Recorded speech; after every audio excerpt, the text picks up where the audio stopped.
Ladies and gentlemen, welcome back. Without taking much of your time, I'll quickly hand over the proceeding back to Professor Tokuchi-san. Sir, you have the floor. All right, so let's proceed again.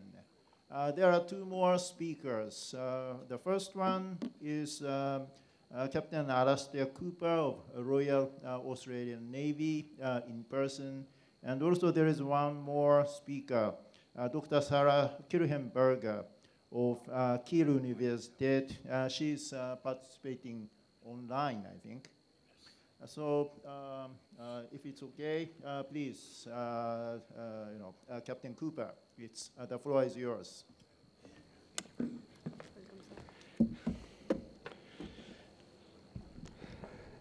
Good afternoon, ladies and gentlemen. There are only two things that you really need to know this afternoon. The first is that India are 1 for 250 plus against New Zealand in the 35th over.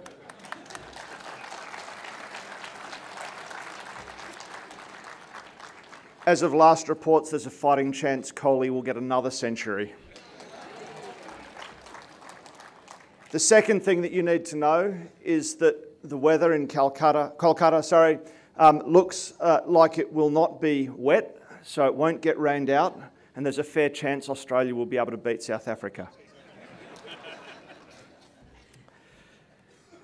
And after that, you've just got me. So, ladies and gentlemen, good afternoon. It's an honour to be here, and can I, like many others before, give my thanks to Admiral Singh, Vice Admiral Chowan, and the team at the NMF for running such a fantastic event. It really is great.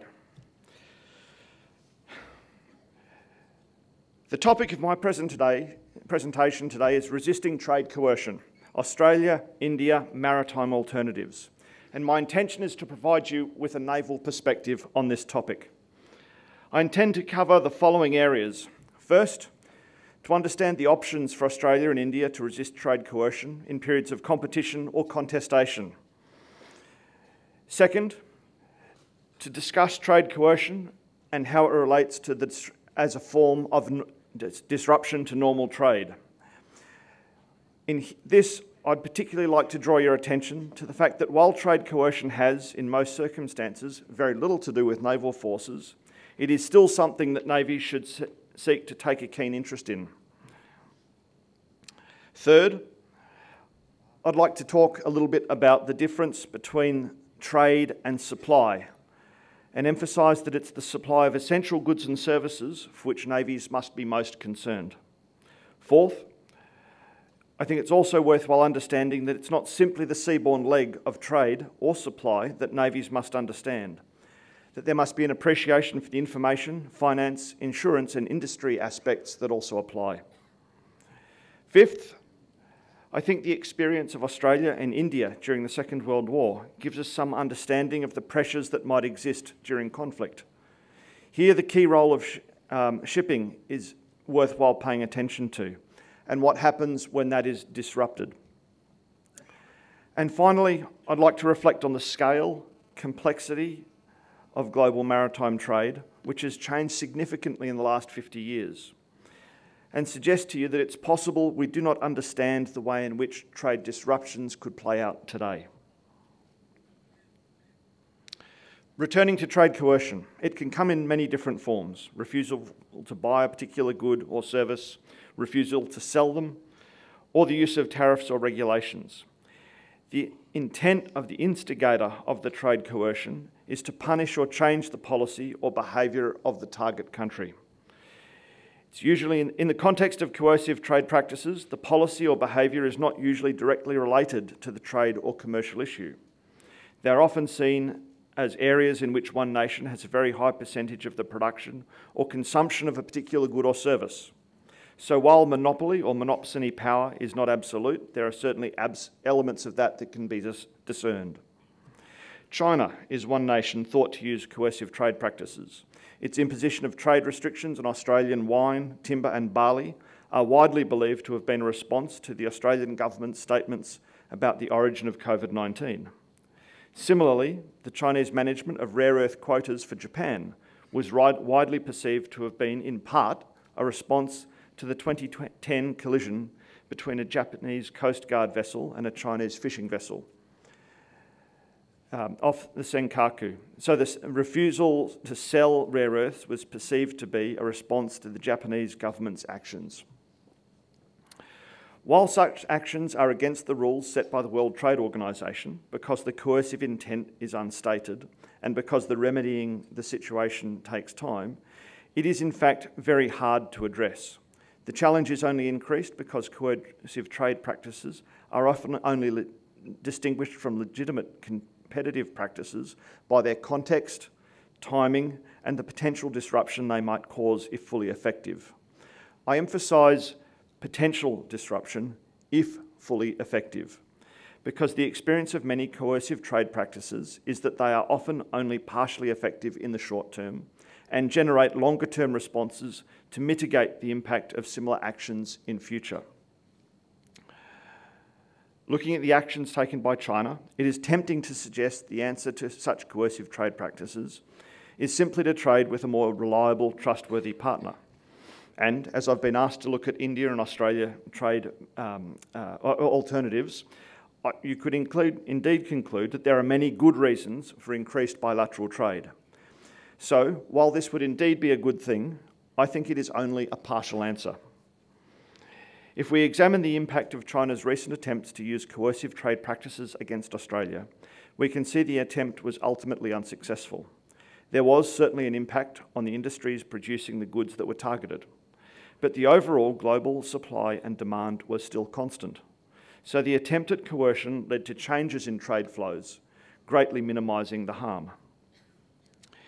The ability to resist trade coercion was and remains the ability to trade globally. This means access to multiple suppliers and customers. The actions of any one customer or supplier nation are therefore much less able to have the influence and potentially cause as much harm to the instigator as to the target. Now, why on earth should a naval officer be interested in coercive trade practices?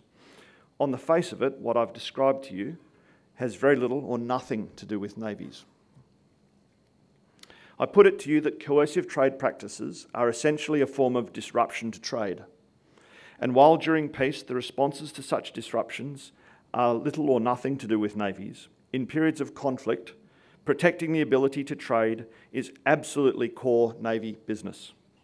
So understanding how disruptions to trade work, the impact they have, and everything to do with them is important. Not only must a Navy know how it can protect its own and its partners' ability to trade, it must also understand how to interdict an opponent's trade. Here, it is important to distinguish between trade and supply. Trade, I would put to you, is the normal flow of goods and services. It occurs during peace, and even when there is competition or contestation, and it still occurs during conflict.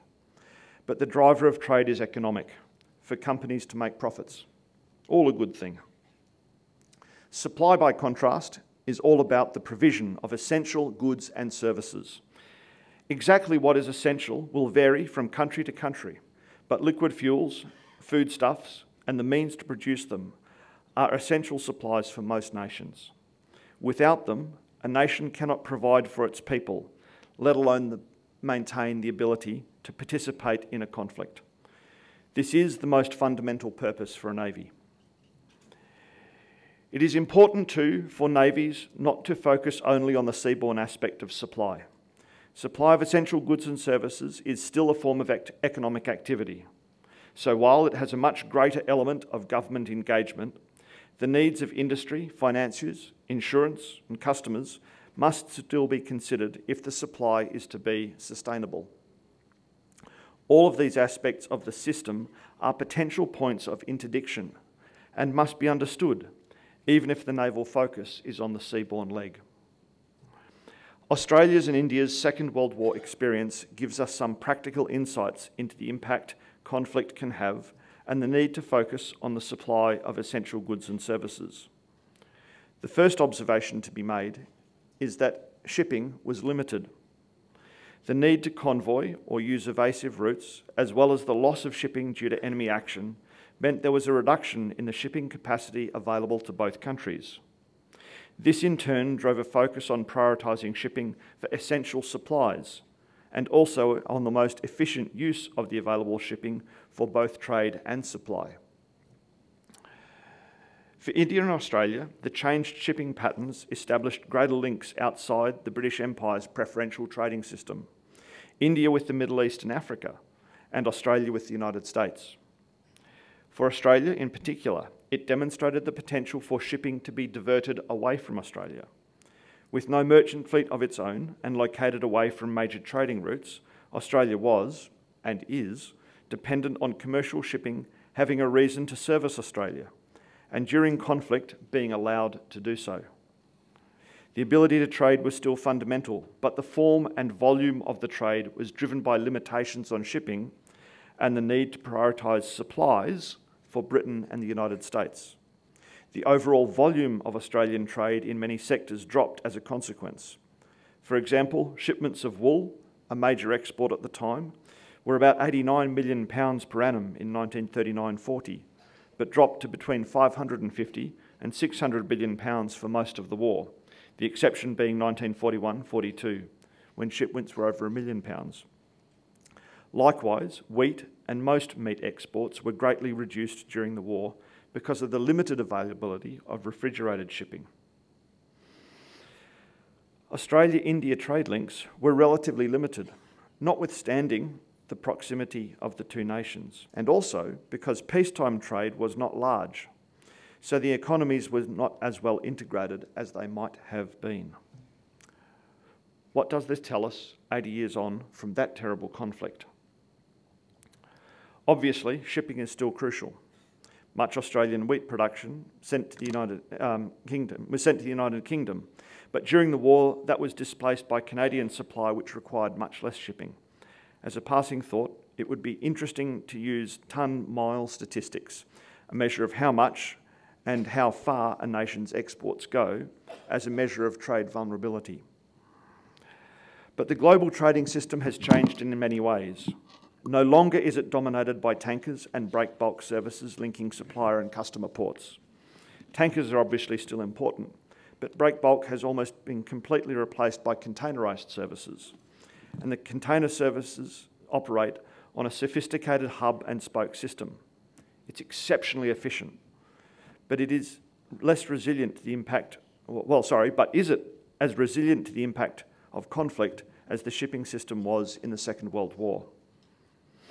There are also a relatively small number of highly specialised ships, LNG tankers, which play crucial roles in energy flows, and cable repair ships, which service the seabed communications cables we've heard so much about.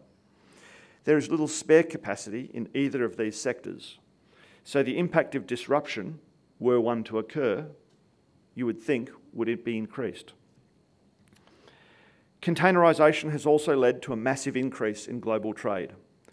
World trade, as a percentage of gross domestic product, has grown from about 25% in 1970, roughly the time containerised services were getting going, to about 50% in this year. For both Australia and India, the trend has been consistent, albeit more pronounced for India.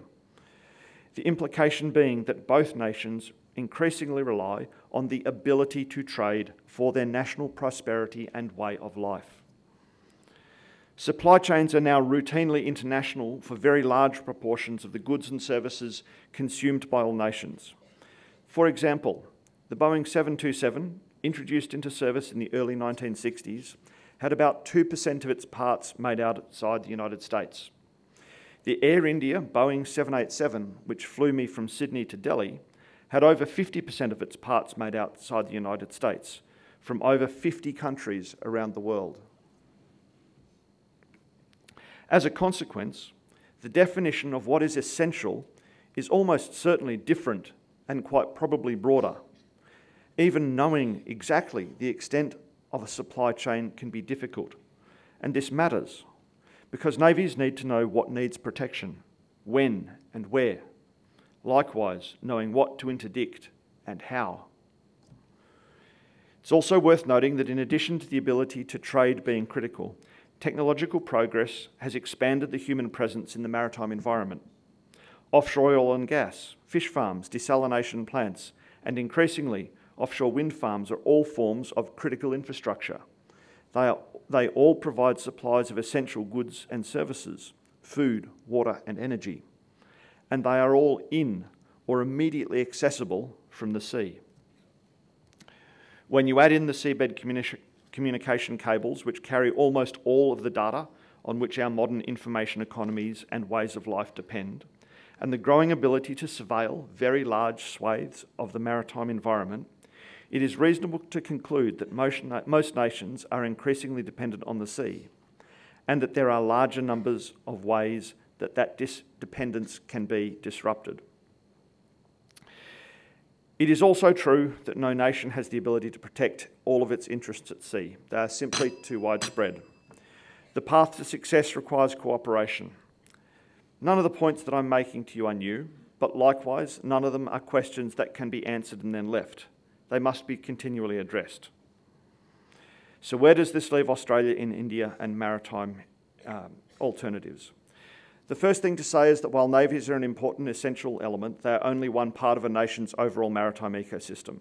As Marn and Corbett pointed out, and many others since, maritime strategy is a national endeavour. What navies must do is understand that ecosystem and their role as a steward of it. The second thing, as an Australian observing India, it seems to me India is on a significant growth trajectory. And while as a great nation with a large domestic economy and a huge service and information sector, Indian economic growth will inevitably lead to a much greater maritime trade. So whatever the future of Australia-India bilateral trade, our two nations will share a strong and enduring interest in the ability to trade. All aspects of the global trading system will be significant. And as two of the most important players in the Indian Ocean area, both Australia and India will have responsibilities as well as interest in the security of the region. So, in my view, there is no alternative to strengthening our partnership, and that partnership will be fundamentally maritime. Thank you very much. Captain Cooper, thank you very much. Hearing your presentation, I became curious to know how the issue of China's coercive trade practice was addressed in the recent development of the diplomatic relationship between China and Australia. I'm very much curious to know about that.